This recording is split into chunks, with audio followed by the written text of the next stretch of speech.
নমস্কার, বাংলা টাইমস নিউজে আপনাদের স্বাগত।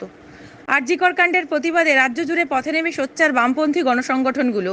স্বাধীনতা দিবসের সন্ধ্যায় টিটাগড় খড়দহ এরিয়া কমিটির ডাকে সমস্ত বামপন্থী গণসংগঠনগুলোর কর্মী সমর্থকেরা খড়দহ বলরাম হাসপাতাল বাসস্ট্যান্ড থেকে একটি প্রতিবাদী মিছিল বের করে। মিছিলটি বিটি রোড ধরে পিকে বিশ্বাস রোডের মোড় হয়ে টিটাগড়ের টাটা গেট গিয়ে শেষ হয়। এদিনের প্রতিবাদী মিছিলটিতে বাম গণসংগঠনগুলিতে মহিলা ও পুরুষ কর্মী সমর্থকদের উপস্থিত ছিল নজর কাড়ার মতো। প্রতিবাদীর মিছিলে নেতৃত্ব দেন টিটাগড় খড়দহ এরিয়া কমিটির সম্পাদক বাবন সরকার। সংগঠনগুলোর দলীয় পতাকা ছাড়াও এদিন মিছিলে জাতীয় পতাকা নিয়েও প্রতিবাদীদের পা মেলাতে দেখা যায়। মিছিলের শেষে সম্পাদক বাবন সরকার জানান, আরজিকর হাসপাতালে 31 বছর বয়সী এক তরুণী ডাক্তারকে নৃশংসভাবে হত্যা করা হয়েছে। তাছাড়া গত বুধবার ঘটনার প্রতিবাদে মধ্যরাতে সাধারণ মানুষের আন্দোলনের সময় একদল দুষ্কৃতী ওই হাসপাতালে ঢুকে তাণ্ডব চালিয়েছে।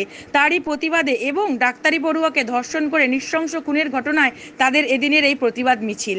তার কথায়, রাজ্যের মুখ্যমন্ত্রী একজন মহিলা, অথচ একজন মহিলা প্রতিভাবান ডাক্তারি পড়ুয়াকে সরকারি হাসপাতালের মধ্যে ধর্ষণ করে খুন করা হলো। উল্টে রাজ্যের মুখ্যমন্ত্রী সেই ঘটনাটিকে ধামাচাপা দেওয়ার চেষ্টা করছেন। সেই ঘটনায় দোষীদের দৃষ্টান্তমূলক শাস্তির দাবিতে আন্দোলনে পথে নেমেছেন তারা। সঠিক বিচার না হওয়া পর্যন্ত তাদের আন্দোলন জারি থাকবে।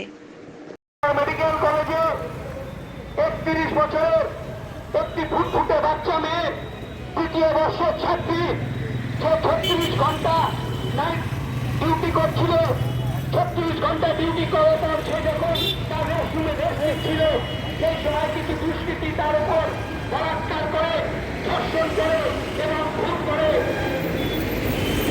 এই খুনের প্রতিবাদে যারা ধর্ষণ করেছিল তাদেরকে প্রশাসনকে খুঁজে বের করতে হবে এবং তাকে কঠোর থেকে কঠোরতম সাজার দাবিতে বামপন্থী গণসংগঠনগুলি এভাবে ধর্ষণ করে খুন করা হয়েছে।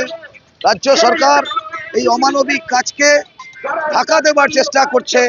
ভারতের ছাত্র ফেডারেশন, ভারতের গণতান্ত্রিক যুব ফেডারেশনের নেতৃত্বে সারা রাজ্যে যখন এই বিষয় নিয়ে আন্দোলন সংগঠিত হচ্ছে এবং একটা বড় অংশের সাধারণ মানুষ, সাধারণ মহিলারা যখন বিটি রোডের দখল নিয়েছিল গতকাল রাত্রে, আমরা দেখলাম যে আরজিকরে কতিপয় দুষ্কৃতী তারা এসে আরজিকর হাসপাতাল ভাঙচুর করলো।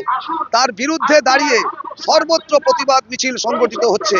যেভাবে রাজ্য প্রশাসন সাধারণ মানুষের ওপর টিয়ার গ্যাস থেকে শুরু করে লাঠিচার্জ করলো, তার ঘৃণ্য প্রতিবাদ আমরা জানাচ্ছি। এবং আজকেও শিয়ালদা থেকে যে মিছিল সংগঠিত হচ্ছে ডিওয়াইএফআই রাজ্য কমিটির উদ্যোগে, ইতিমধ্যেই আমাদের কাছে খবর যে প্রায় 200-র ওপর যুব কমরেডকে তারা অ্যারেস্ট করেছে। রাজ্য সরকারের এই প্রতিবাদ শোনবার মতন মানসিকতা নেই যে রাজ্যের মুখ্যমন্ত্রী একজন মহিলা, সেই রাজ্যে যেভাবে মহিলারা নির্যাতিত হচ্ছে আর ঘরে বসে থাকবার সময় নেই। তাই সমস্ত রাজনৈতিক সংকীর্ণতার ঊর্ধ্বে উঠে সমস্ত মানুষকে নিয়ে বামপন্থীদের নেতৃত্বে সারা রাজ্যে এই আন্দোলন সংগঠিত হবে, এই আন্দোলন চলবে।